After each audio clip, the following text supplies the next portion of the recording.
Hello and welcome everyone to the Wall Street Blockchain Alliance's Crypto Roundup for Friday, August 30th, 2024. Ron Quaranta here with my amazing co-hosts David Brill and Joshua Ashley Klayman. It's good to see you all. Before we begin, our usual disclaimers. Obviously, for everyone in the audience, please keep in mind that nothing discussed is any sort of accounting, investment, legal, tax, and token advice. And then everything that Josh and David and I are talking about are our own opinions and do not necessarily represent the opinions of our firms. We took a hiatus last week. We're back, Josh, David, and of course, it was not a slow 2 weeks. Telegram, OpenSea, the Kraken case moving forward, and David, why can't crypto hold a bid? Let's kick it off, Josh. Let's rip up the script a little bit. Let's do the regulatory side. Wait, there's a script? Yeah, there's never a script. I just use that phrase. I came back from a short trip, or not short trip, and I want to start with OpenSea, Josh, and I'd love your opinion on some of this. There's a lot to cover here. But for everyone in the audience, OpenSea received a Wells notice, which is an indication from the regulator of a possible enforcement action. And of course, everyone hackles one up with, now you're attacking artists and creatives, et cetera. Josh, what is the SEC doing, and what does this Wells notice mean for OpenSea?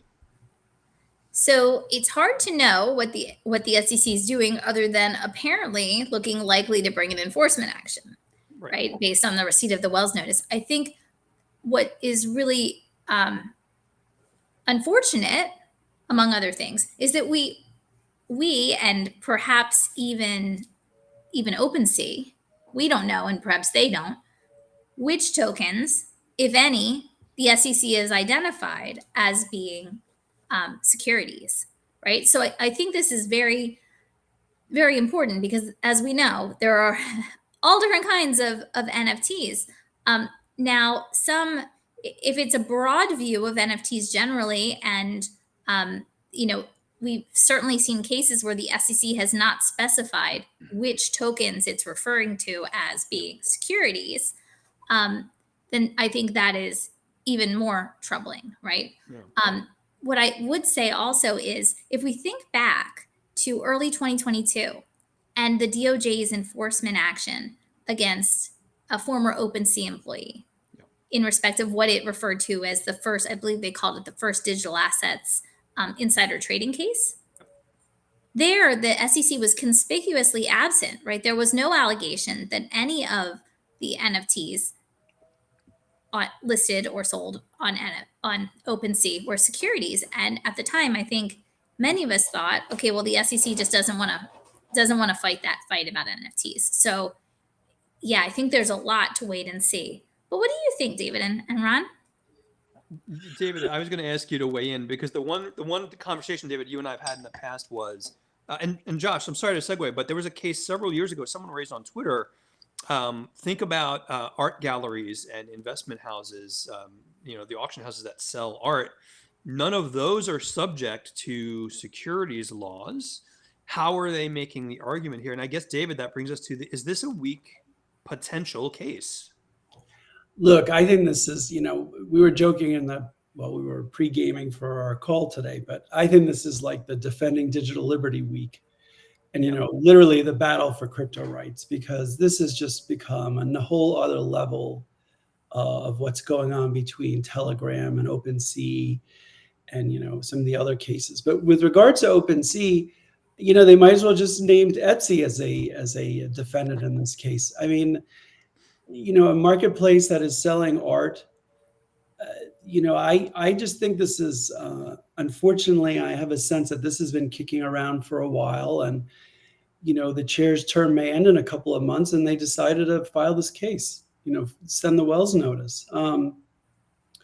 If Topps Baseball had a platform to buy and sell cards, is that suddenly going to be a securities platform? I mean, I have to say, I think, speaking for people in the industry, people are disappointed that this is being brought forward. And, remember, OpenSea was one of the few platforms that didn't, have its own token.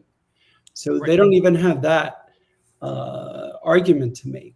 So I think it's concerning. I think that a lot of people are concerned that, the idea that just any kind of NFT could be a security I don't think that follows consistently with the law. And I saw this some other place. I don't want to take credit for it, but it's hard to think that the Howey test at that time when it was, created, ever contemplated that, digital art would be a security in and of itself. Not selling shares of the digital art, but that the actual digital art itself would be a security.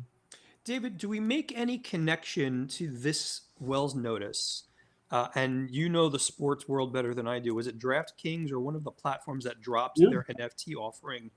Do we make a connection in this instance conceptually? Well, look, I think DraftKings is a public company too, so I don't know that they Yeah. wanted to enter into litigation with the commission on having NFTs. Look, it's a troubling development. Yeah. I think that whether we agree with some of the cases that are being brought against the exchanges, and I think that's open for broader debate, it's a little disconcerting, like going after the art world and creators and a platform that's enabling creators around the world to sell their art and expose their art to the world. So it really has sort of a First Amendment feel to it. I don't know. What do you think, Josh? So I agree with you, and certainly to the extent that the case is about art or will be about art, I agree with you wholeheartedly.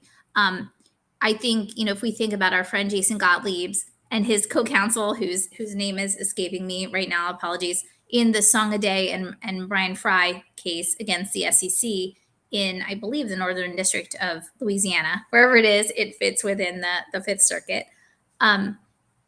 Is trying to get a declaratory judgment about just that when it comes to art. What does make me wonder, because when we think about different kinds of NFTs, there is, to my mind, there is on one hand art, right? And unique items, collectibles, digital collectibles, right?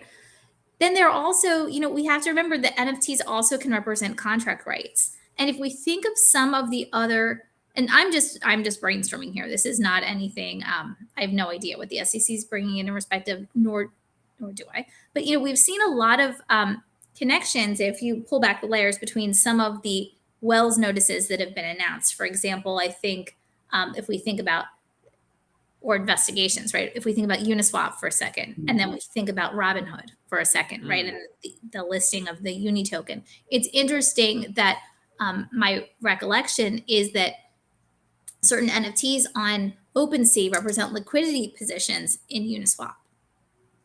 So I think when we think about the different types of, I'm not saying it has anything to do with the Uniswap, right? I'm just, trying to connect anything that I can.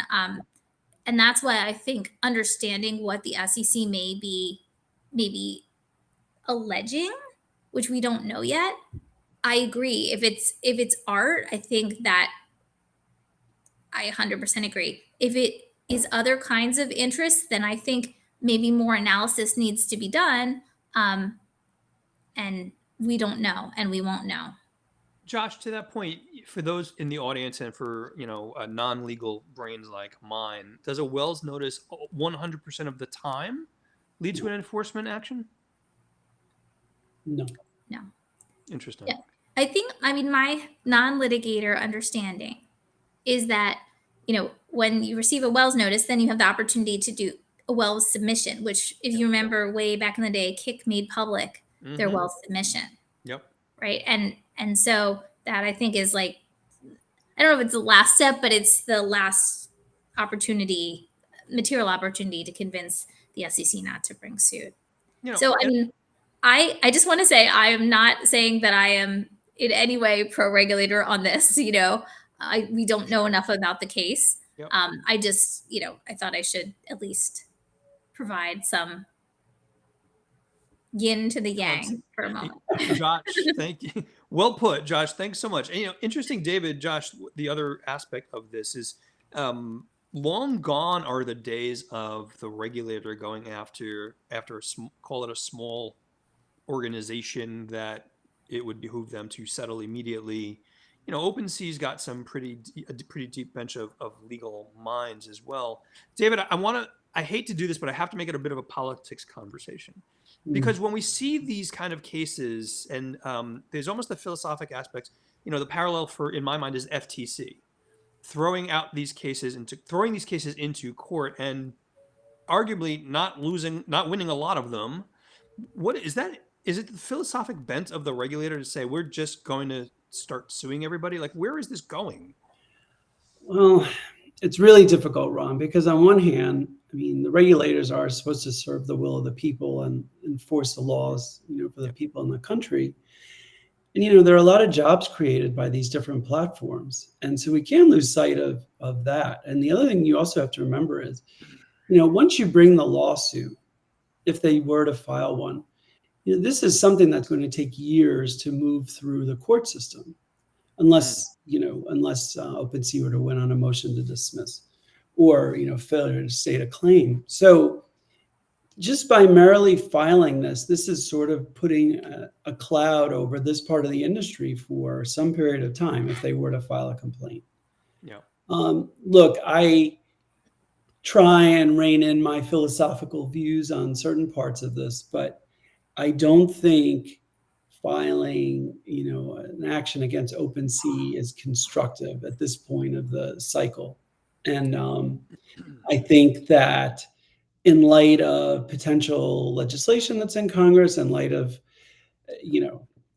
who knows who's going to be in office in a couple of months, it just strikes me as a view that any of these cases that have been sitting out there or they've been building are going to come. Wells notices are going to come and complaints are going to come before the election. Yeah. And Josh, to that point, when we look at OpenSea, there's no possibility the SEC is going to say everything listed on the OpenSea platform is a security. Would they have to delineate specific NFTs? Like, how do you envision that playing out?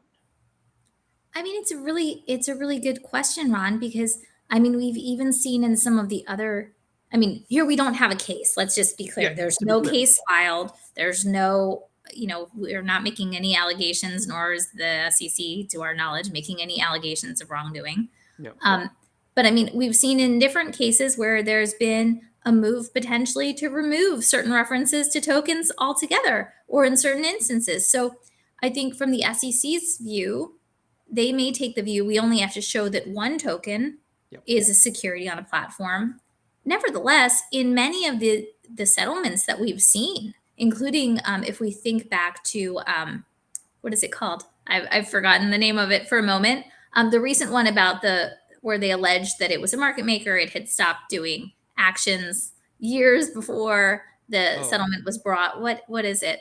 Now I'm drawing a blank. I'm drawing a blank too. I can. If anyone's in the audience and they remember what we're talking about, please let us know. Yeah, but in that one, and I'll Google it in a second, as soon as I give this thought, they didn't even reference any specific tokens at all. They just said securities. So, and even in respect of the cases where they have named particular digital assets, who knows whether they're actually going to, move forward in quote unquote proving whether a security is involved. Yeah. And before we move on, Josh, David, thank you both so much. For everyone in the audience, again, thank you so much for joining us. If you've got questions for Josh or David or I, please put them in the comments on LinkedIn, on Twitter, on YouTube. And obviously we'll address them as quickly as we can. So do you anticipate, Josh and David, let's wrap up the OpenSea conversation. I know there's a lot of open question marks. Does an actual enforcement action come before the election? I'm not wagering David. I'm just curious about his opinion. Well, look, I want to make an analogy that comes to mind for me. Yep. In these court cases, I think there's general agreement now that the tokens aren't securities. It's whether the contracts that are entered into to purchase the tokens are securities. Yep. In my mind, NFTs are not securities, and whether the contract itself to purchase an NFT may be a securities transaction, maybe that's the line of thinking. But if they come in swinging, saying that all NFTs are securities, I think that based on the case law with the tokens is going to be really hard to prove. So do I think that they'll bring a case before the election? Boy, I don't know how many days they have from a Wells notice being filed to bring a case. I think they have a lot of discretion. I hope not. How's that? That'll be my answer. That is fair enough. Josh, go ahead. And I mean, also, by the way, it was Shapeshift. Shape. Shapeshift Thank was you. the Yes. name that was escaping me. So, I mean, I think it's interesting if we think about it in terms of the election, because didn't both former President Trump and also the DNC, didn't didn't they have NFTs? I mean, I know former President Trump did, but I thought also there was something with the, the Democrats as well. I remember hearing something. I'm not sure if they actually launched an NFT, but it is definitely a possibility. Someone in the Yeah. audience correct us if we're wrong. I mean, I don't know that a case. I mean, I'm not really a betting person usually, other than among you guys. I don't know if we see something before the election, but before the election, I have heard from unnamed sources that there's a high focus on actually ahead of the election, high frequency trading firms by the SEC. Mhm. So I guess that remains to be seen, but I believe that is something that is within the And crosshairs. we've also seen and read about venture capital firms receiving Yep. subpoenas. That's been reported on. And so one has to wonder if we're going to see one of those cases being brought or a Wells notice filed Hmm. prior to the election for for a venture capital firm. It's important to remember, and the three of us talk about this frequently. The government has essentially unlimited funds, but the regulators don't have unlimited funds and resources. They do have to pick these cases, and it makes us wonder, Josh and David, again, not being in the regulator's mind, what makes them pick these cases in the context of budget? How does that work? I almost want to be on a fly on the wall when they do the budget conversation and figure out which of the cases we should bring. Josh, David, do you see it the same way? Well, look, ultimately, the taxes we pay are funding what's being done. So, and ultimately, we're all paying for it as individuals and citizens.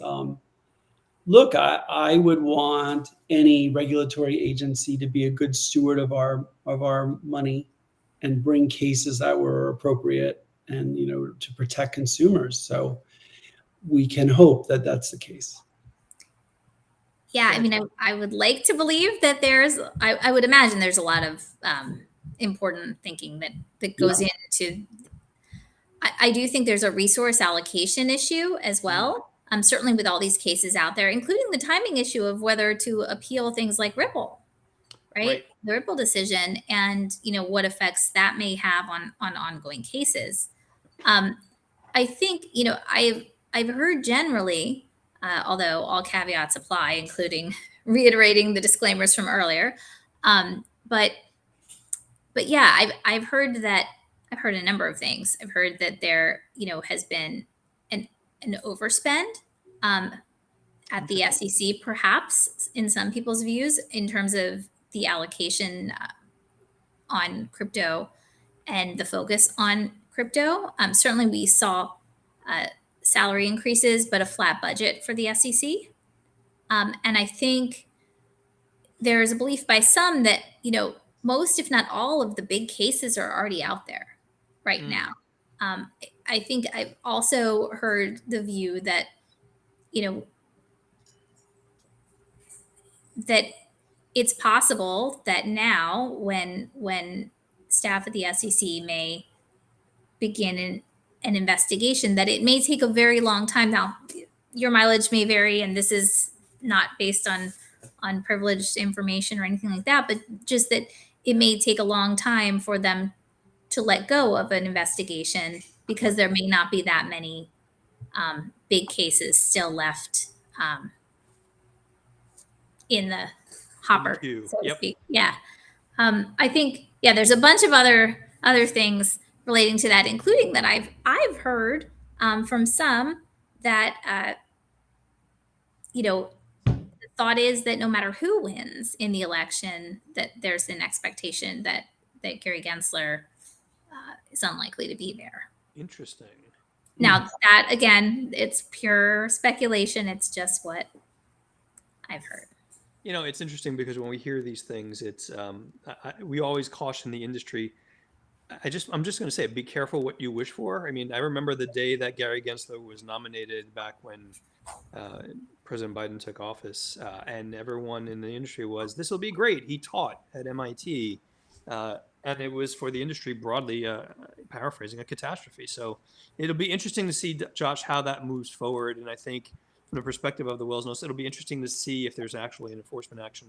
And I suspect the three of us will be reading the actual action itself as it gets publicized. That wasn't the only case, Josh. And there's another case that has even broader implications on privacy, geopolitics, national security. David, we're talking about Telegram and the arrest of the Telegram CEO. I'm still diving into the depths of what this case means, and has been, alternatively outraged by many in different parts of both the crypto industry and just the kind of privacy world, and also the other side of that, which is this a national security issue? There's some really egregious considerations around sharing illicit information. David, tell us about the case, and what do you see that's important in this case?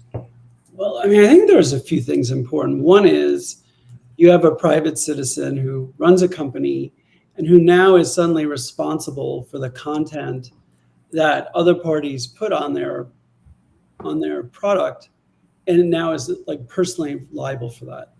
And I think we're seeing a very disturbing trend in Europe where, we've read about arrests of people making claims or stating their opinions in England. And now this going on in France. And it seems like there's a real assault on individual rights and liberty as far as what you have to say. I think what's particularly troubling here is this isn't anything that he's being accused of saying or doing, but it's just accused of facilitating. Yeah. And so, it seems to me that these charges that were brought in France are, charges that I don't think the U.S. government would bring or could bring, because I don't think our laws are as broad as they are in France. So it really creates this challenge, because now are you going to have to run a platform and sort of moderate in every country what you can and don't allow? Are you going to have to are you going to be forced to do some kind of censoring just because one country has a certain view of privacy versus another? Yeah. The last thing, and I just have to say that in light of all the protests and all of the, bit of chaos that's gone on in France, it seems a little bit ironic that he's being targeted, considering what's gone on in the past few months with, different groups being targeted. So I couldn't help but see the irony in that as well. Yeah. Josh, go ahead. Yeah, I mean, so I agree with you, David. No surprise.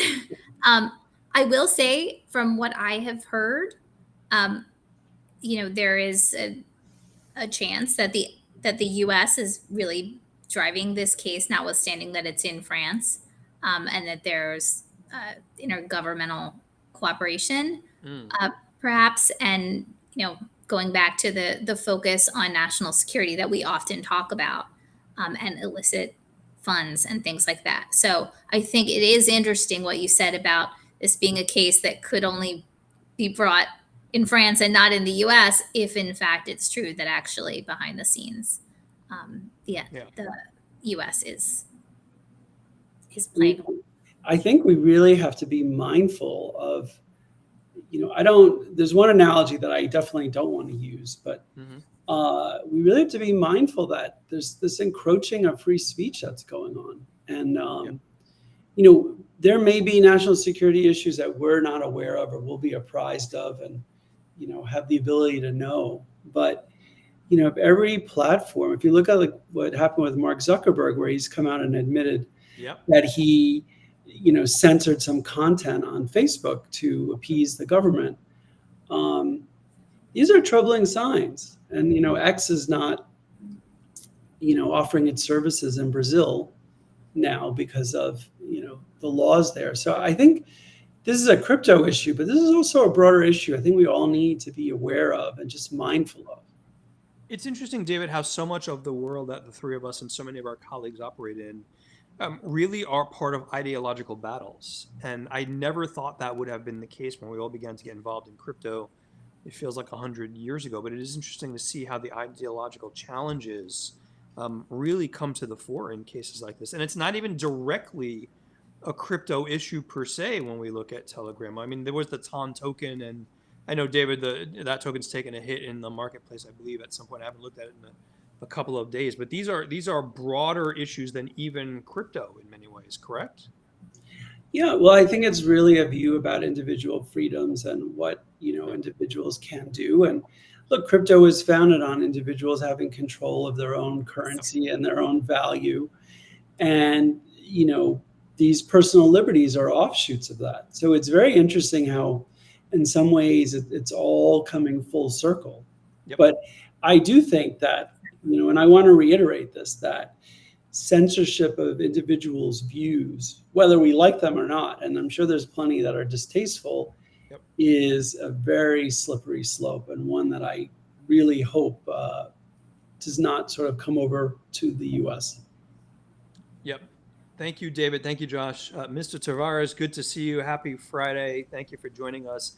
David, Josh, I did want to go back to one thing, Josh, that you said. David, Josh noted that she is not a betting woman, but interestingly, she is the good beneficiary of whether or not you or I win or lose on these bets. So I want to outline that for the audience and thank them all again for joining us. Again, if you've got comments for Josh or David or I, please put them in the chat. We're happy to talk about them. David, Josh, let's pivot a little bit.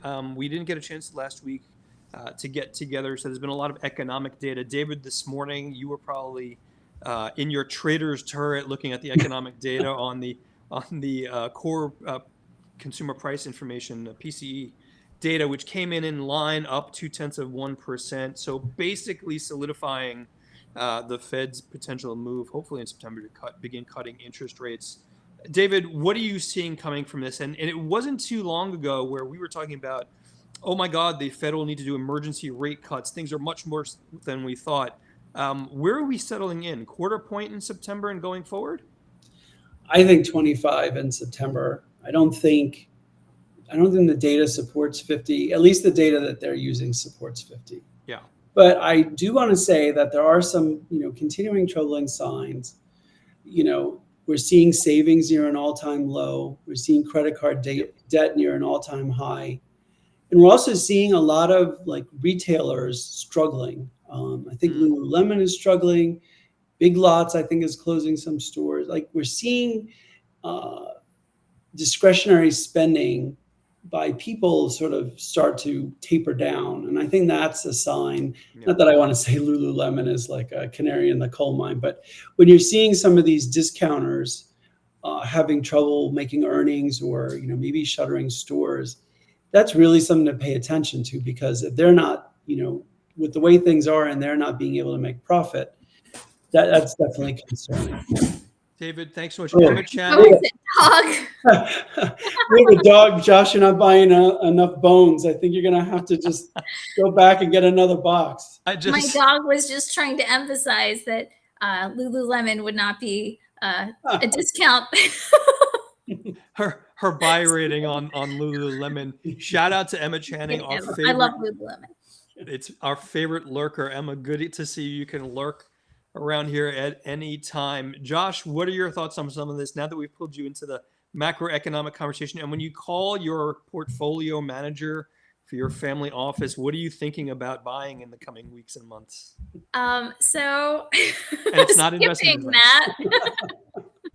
Gracefully stepping away from that. Yep. I will say, in respect of some of the numbers, I think, David Brill, you've been really vindicated by the jobs numbers and the restatements, including, the recognition that people are working multiple jobs and that a lot were from the government, and lo and behold, some apparently didn't exist. So that's, and that, as has been reported, you guys will correct me if I'm wrong, is the biggest restatement in a negative way since, I think, 2009 during the financial crisis. Yeah. I will say and a plug to Emma, whom you just plugged, she pointed out in a different forum just about the record-breaking deficit that we reached.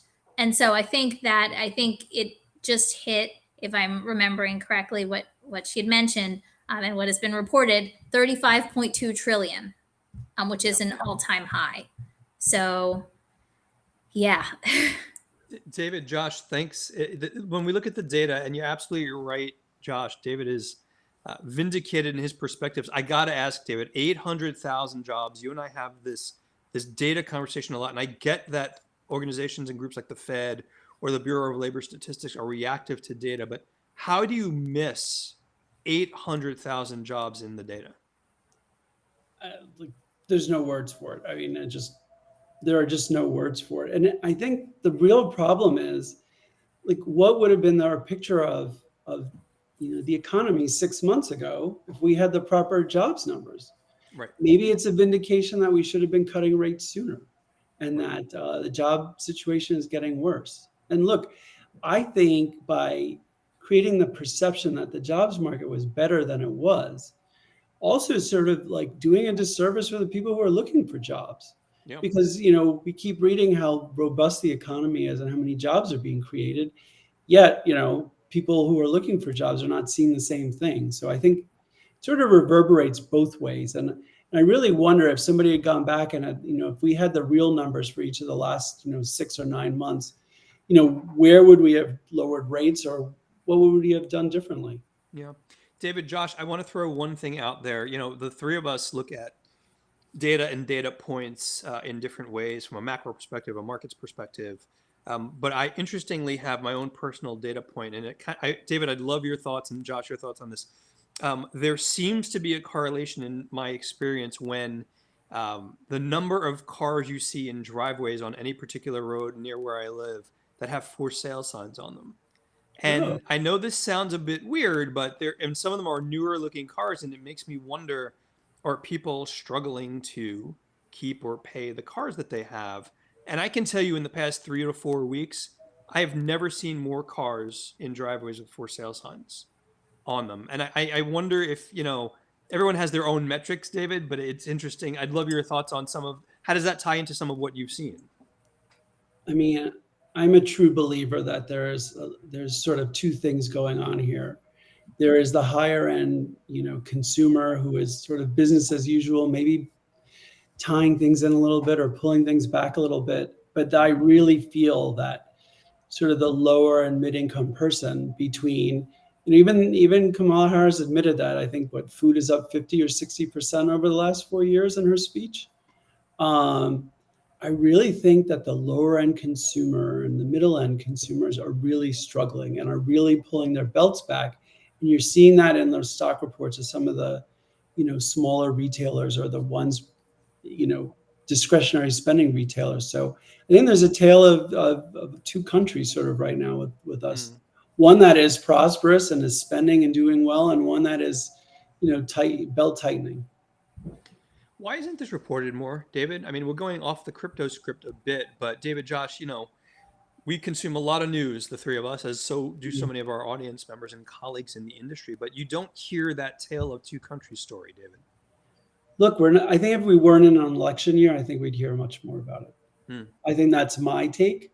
And I think that for those who support the current administration or, a Democratic candidate, too much reporting about those kind of things are uncomfortable. So that might be a couple of reasons. Josh, go ahead. Yeah, I mean, some other places where I see similar discussions, but in a different context, it's perhaps a little embarrassing, some of the places that I've seen them. But, Wait, what? on mom boards, or like boards where people are discussing dating and stuff, where I often lurk, to partially for entertainment and other things. This opened up a whole new channel of questions. Yeah, I mean, but it's interesting, some of the conversations people are saying. What we know, people are generally saying is that housing is becoming very expensive, but it's become so interesting. Some of the topics where someone will say, oh, so-and-so this man is, this age and still living at home. But then others will jump to the defense and saying, well, who's not living at home? Like, there's nothing wrong with it. I had to move back in with my parents. And it's really like a, by the way, no judgment out there for anyone. It's just something that I've noticed, that, again, anecdata, like sort of like how Ron was saying about the cars, just this acceptance that in multiple ways, expressed multiple times, about people, separating or getting divorced and they can't move out, just things like that, that are talked about in a way that I don't recall seeing in the past. There's two other things I'll mention. One is food that I uniformly hear people talk about from wherever they land on the economic spectrum, that food is just seeming to be much more expensive than it ever was. And it's talked about just much more than I ever, really remember seeing. And I just think that, even just traveling in general, like I think the flights are more expensive. Yes. The hotels are more expensive. You can't get from JFK to New York for under, I think $70 or $80. Just different price points. So you really do see, like on a day-to-day basis, things are more expensive. And I think people are facing that and feeling it. Josh, do you think David's complaining about when they bring the food and wine shipments to the 50-meter yacht? I mean, I'm trying to level set here the conversation and challenges. I love One you, buddy. never knows with David Brill, but I have to say, Ron, you're really quick.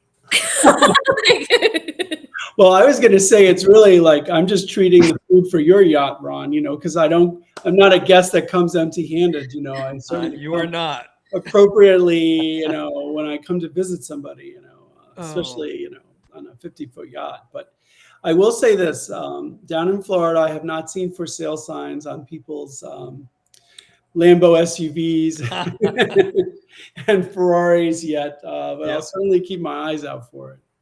It's interesting. Les point on that, and thank you, Josh, for the kind word about being quick. I'm not sure it's useful, but I try.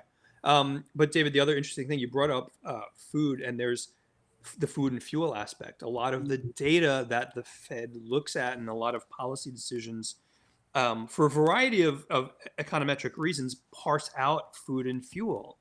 So when you hear the conversation in news and other media that talk about moderation of inflation, many of those data points will omit food and fuel on the basis that it skews the data. But people don't live worrying about whether or not the data is skewed. Like you said, David, they worry about how much is this costing us at the supermarket? How much is it costing to fill up the car? And look, I think on lower incomes, that's like the majority of their, and medicine, if you add like insurance and medicine, like that's the whole bill. And so I just feel like it's really underreported. And I think there is this I think we're going to see a number of companies that are just, that people are going to be pulling back, and you're going to see it in these companies and really see it in individuals. So, look, these are different. Go ahead, Josh. I'm sorry. Go ahead. I was going to say, and if it skews the data, then maybe that means it's extreme. Yeah. Right. And look, despite whatever conversations or political philosophies anyone may have, look, a lot of people are struggling, and it's important to remember that in the dialogue. David, Josh, we haven't had an opportunity to talk about it yet. David, I text you probably every 14 hours or so asking, why can't crypto hold a bid? What is going from a price action perspective? I've got to ask. Some of the fundamentals escape me at some point, but we're having a really hard time, particularly on BTC, maintaining 60. I know there have been some outflows. I think BlackRock IBIT on the spot ETF had some outflows this week. I could be wrong. David, what are your perspectives on these prices? Why can't we hold the bid? Well, look, it's been a challenging summer. Yeah. I think it's really a lot of the overhang of Mt. Gox getting money, Mt. Gox holders getting their Bitcoin back. I think that there's, I think other I think the Genesis holders got their value back. I think there's been a lot of value and a lot of Bitcoin that needs to be worked through the market. That's just sort of been this overhang. And also, like when you look at Ethereum, the Grayscale Ethereum ETF products, I think lost more than $2 billion worth of value being sold to offset what's being bought into the Ethereum ETF. So I think really we're sort of consolidating, in this range.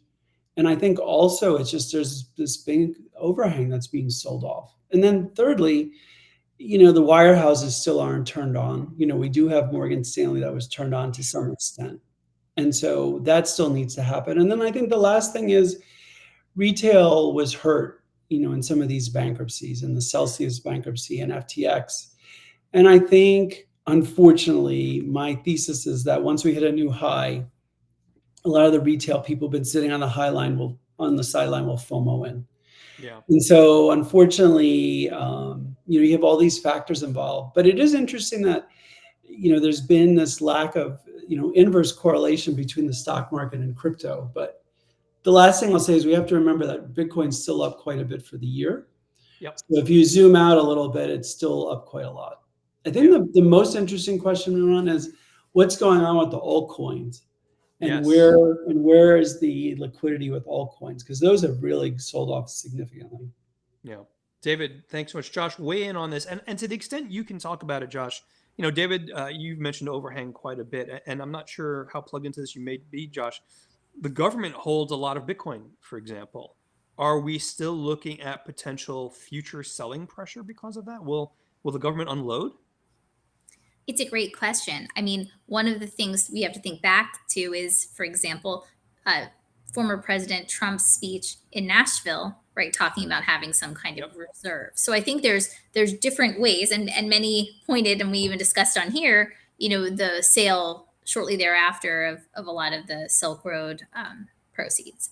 So I think it probably, as with most things, depends to the extent that Bitcoin and digital assets may be viewed as a reserve currency of some sort, then maybe that sell pressure, while it could be there theoretically, maybe it's unlikely.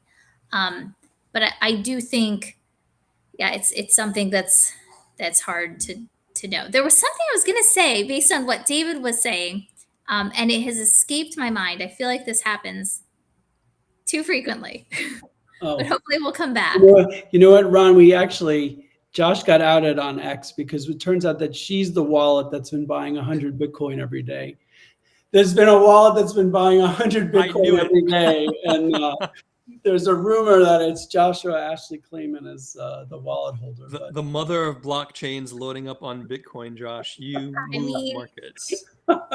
Could be, right? But I remembered what it was, which is I'm seeing a lot of interest, since you mentioned altcoins and things like that. I'm seeing a lot of interest in potential future ETFs or potential spot ETFs in the future with certain altcoins. And as futures markets often precede ETFs, similar interest in exploring that with respect to certain altcoins. What kind of altcoin? What are we talking about, though, Josh? I mean, everyone knows the rumor of a Solana ETF, and someone put forward a proposal for futures. Are you looking at other altcoins? Do you have any info there that you can share, or no?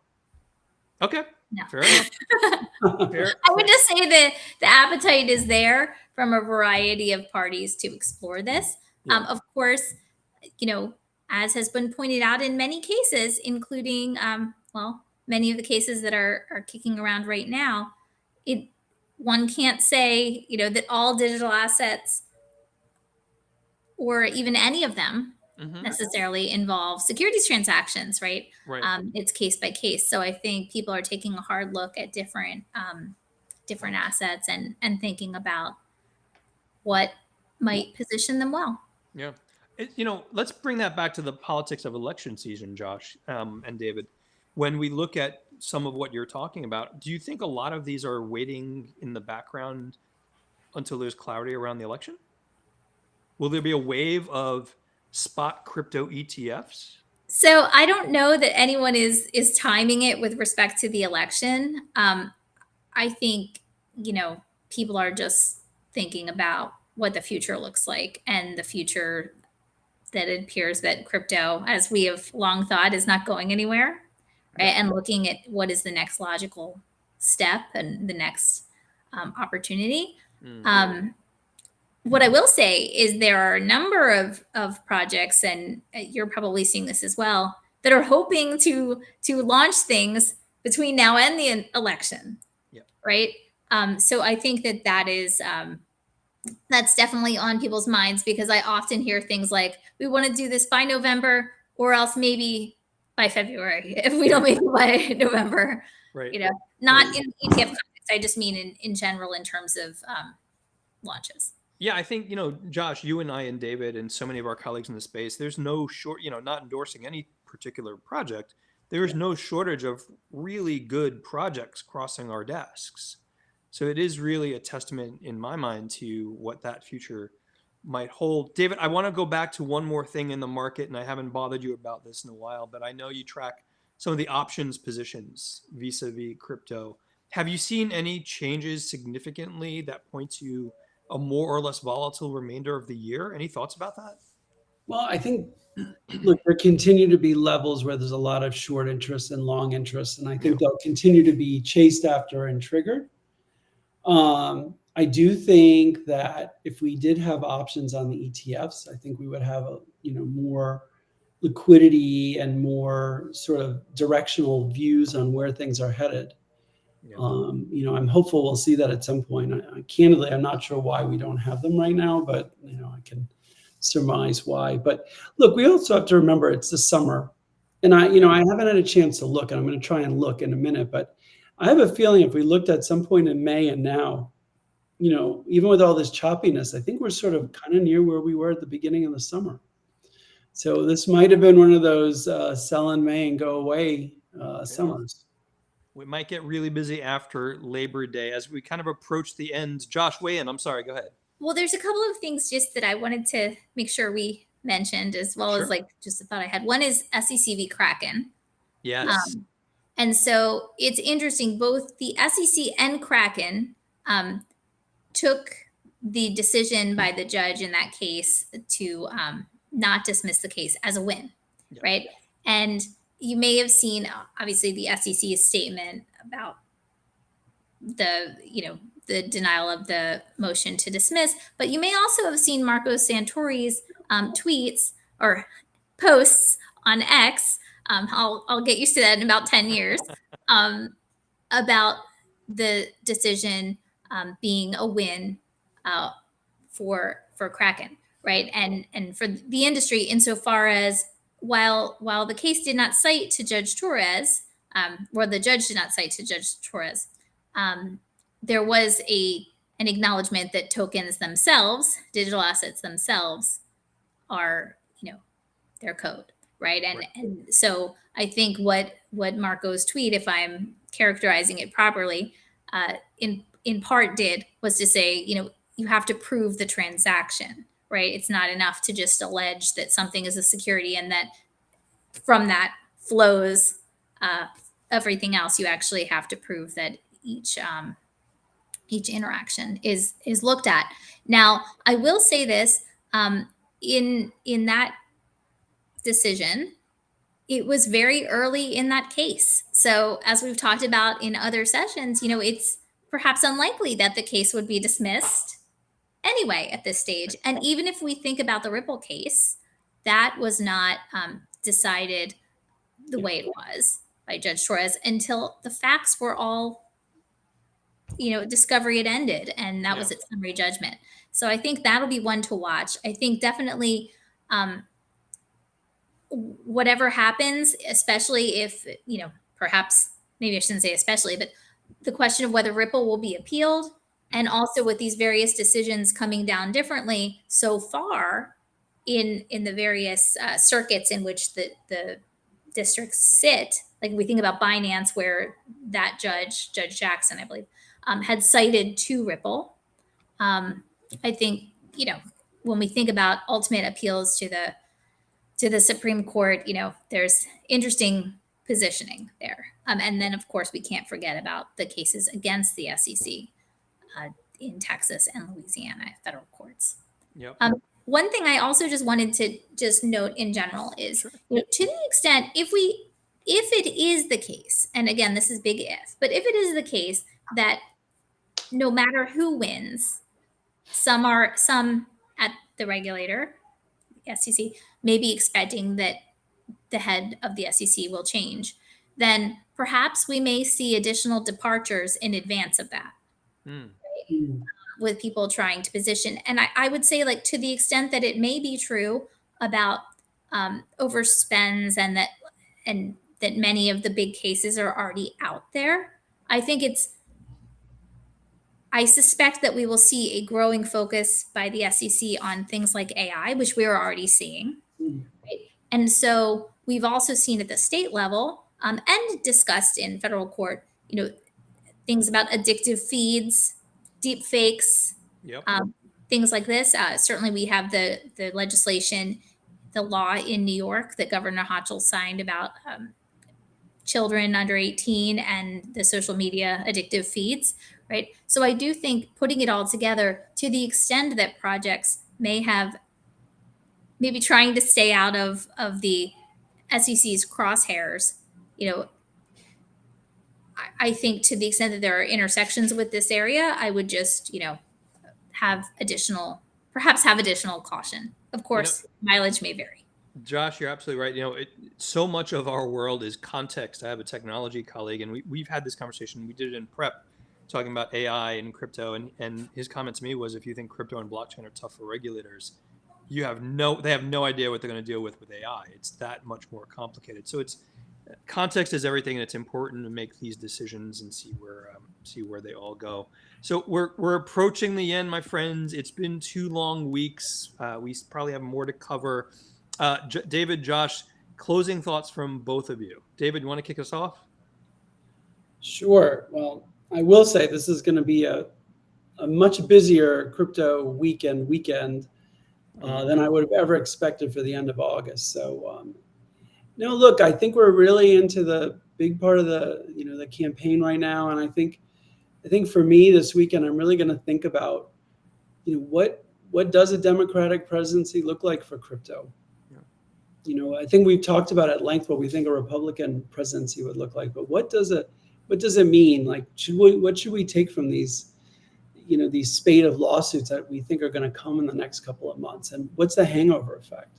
Yeah. So I think that, of course, the Labor Day barbecues, quality time with family, and very excited to have football back. You'll be at the Seaside compound down in Florida, correct, David? Maybe, Ron. Maybe. And then there'll be some other stops along the way. Josh, what about you? It's the Labor Day weekend. We have Monday off, which is not true, I think, for any of us that we know. What are you going to be doing this weekend, Josh? Other than work-related, industry-related stuff, my kids go back to school at various days next week. Wow. So gearing up for that and that trying summer to. Went quick. Yeah, it sure did. Sometimes not quick enough, though, when I'm thinking about that aspect. Yep. But just kidding. I love my kids.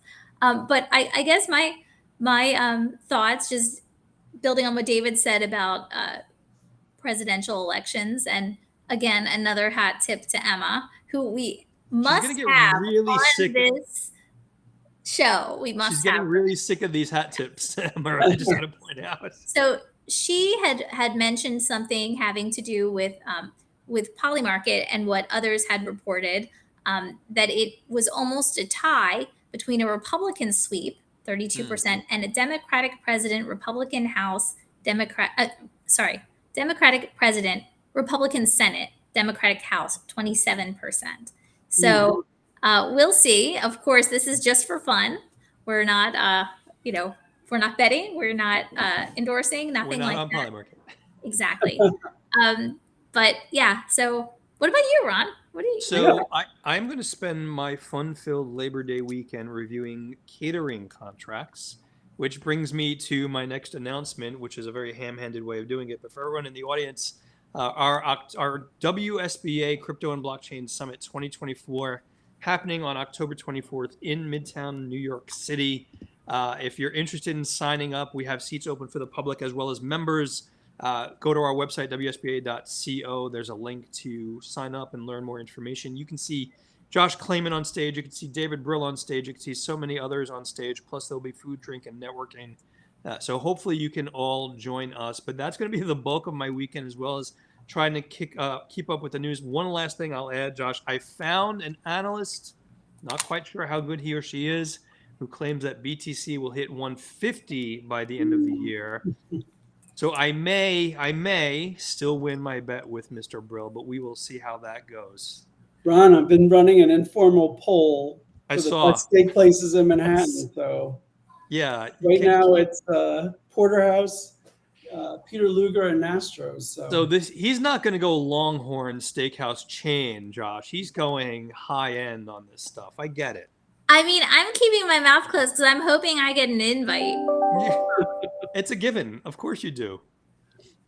You should weigh in on the poll that he's putting out there, Josh. That way we get your favorite into the calculation. No chain restaurants, Ron. No chain restaurants. It won't be Olive Garden. All due respect to Olive Garden. If you see like, well, I won't say. I was gonna pick something. It's not a Taco Bell dinner for David. No, Josh wants to go to Per Se. That's her choice. Okay. This is really a frightening conversation. We're going to end it there. Josh, David, thank you so much as always. It's been too long. Good to see you both. For everyone in the audience, again, thank you so much for joining us. If you're interested in the October 24th event, you get to see Josh and David and so many others in person, WSBA.co. Check out the website. Have a great Labor Day weekend, everyone, and we will see you next time. Take care. Bye, everybody. Bye.